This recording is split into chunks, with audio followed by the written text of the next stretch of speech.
Bancada Frente Mudança Lihusi deputada Isabel Ximenes aprecia a nação Austrália ou Estados Unidos América também oferta vacina Pfizer para Timor-Leste.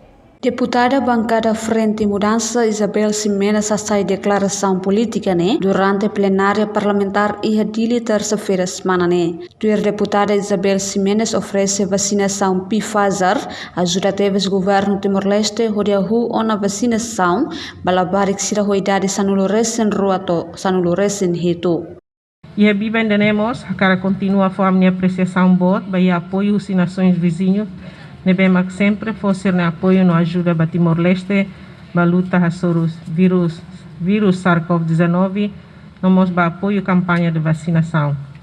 Em especial para o governo Austrália, nós governo Estados Unidos da América, nebem foi ainda dado que fomos serania oferta de vacina Pfizer, que bela atende a necessidade de vacina e tem uma ansira possibilidade sanul resin ruato sanul resin walu.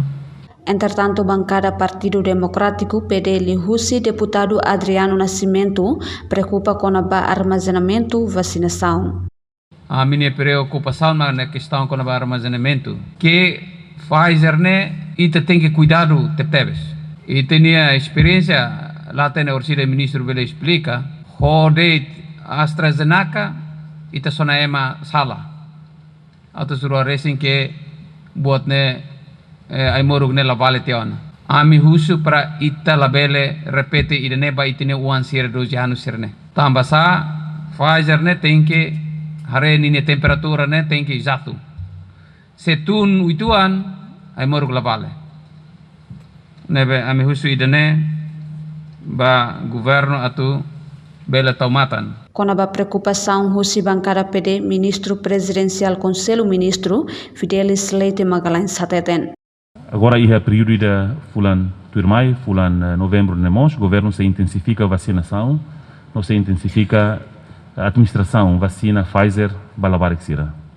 Cuidado Sanur resin rua, to Sanur resin hitu.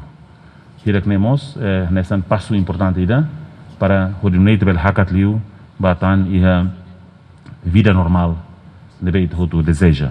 Governo Timor-Leste hahu outubro implementa vacinação Pfizer ho atinge labarik barak máximo ona vacinação e fulang novembro tinang Reportagem Antoninho Malai Dircia Roso Televisão Timor Post.